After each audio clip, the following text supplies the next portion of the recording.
Hello comrades, and welcome to my 100 subscriber question and answer special. I'm Melody, I use she/her pronouns, I'm a Jewish Marxist-Leninist trans woman, and this is my YouTube channel. First off, if you're just finding my channel now, welcome. A World to Win is my humble project to provide quality leftist political education. I talk about history, political theory, philosophy, and current events from a Marxist-Leninist perspective. Since my channel is relatively new, I thought it would be good to answer some questions that I've gotten from subscribers so you can get to know me a little better. Question 1. Where does your channel's name come from? This one is pretty simple. It's the closing statement of the Communist Manifesto. Proletarians have nothing to lose but their chains, they have a world to win. Proletarians of all countries unite! It's short and catchy. I thought, as I was sorting through potential names for the channel, that as ecological issues such as human-caused climate change, pollution, deforestation, and so on are central to contemporary political concerns, centering the world in a world to win, both in the channel name and in its logo, would resonate with people. Question 2. Who are your biggest contemporary influences in terms of political theory? I'm a fairly orthodox Marxist-Leninist, but I don't belong to any particular existing tendency or party which upholds a specific canonical version of the doctrine. I'm not a dogmatist, though, and I draw on a wide array of thinkers to inform my political theory.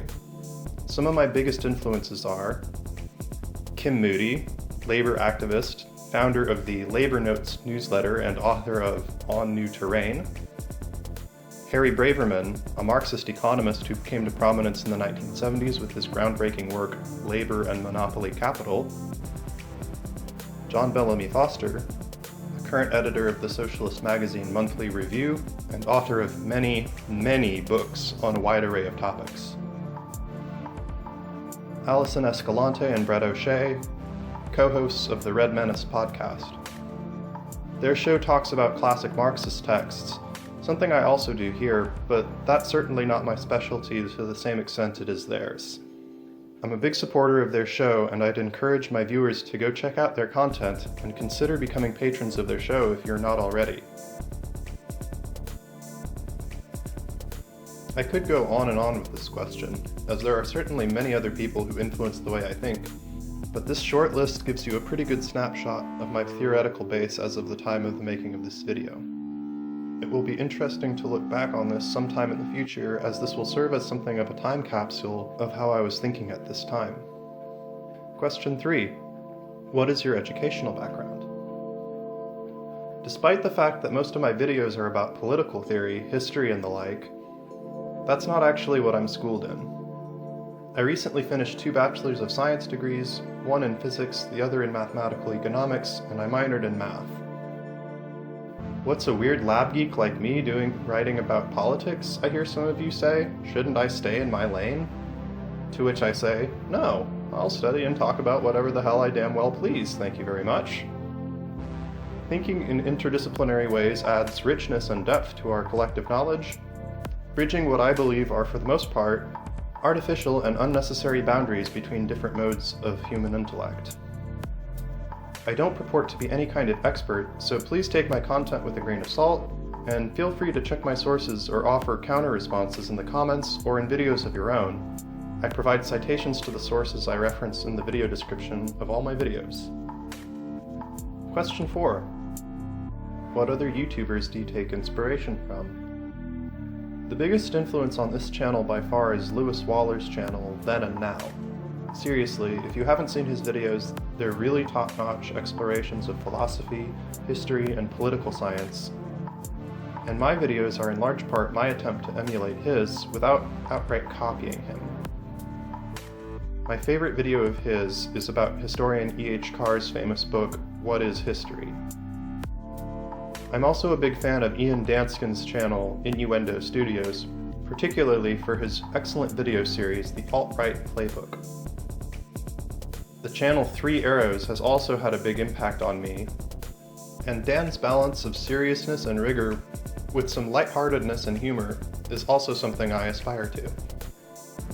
Lastly, While his channel isn't explicitly political, Professor Gregory Sadler's channel is excellent, and I've learned a lot about how to present difficult ideas in an accessible way from him. My background isn't in philosophy, so whenever I'm trying to trudge through some dense philosophical text, I always flip through his videos to see if he's covered the topic. I'd highly recommend his video series that goes over Hegel's Phenomenology of Spirit in painstaking detail. Question 4. What are some Marxist texts you would recommend for people who are just getting started with revolutionary politics? So, my approach here may seem a bit unconventional, and perhaps more seasoned Marxists will wag their fingers at me for this particular set of recommendations. But nonetheless, this short list is fairly easy to read for beginners, not too heavy on fanciful-sounding philosophy, although there is some of that, and geared more towards fueling your curiosity than to provide you with some canonical basis for Marxist thinking. The first book I recommend to just about everyone who's curious about Marxism is October, The Story of the Russian Revolution by China Mieville. It's a novelized history of the Russian Revolution, told in a beautifully cinematic way while sticking to the historical facts. Mieville is a sci-fi and fantasy author, and he brings that sensibility to the telling of this critical piece of leftist history. Next is Dialectics of Nature by Frederick Engels. It's not a book itself, but an essay within a book of his called Anti-Dühring. This is probably the most philosophical text on my list here. In it, Engels introduces the basic laws of dialectics. The law of the transformation of quality into quantity and vice versa.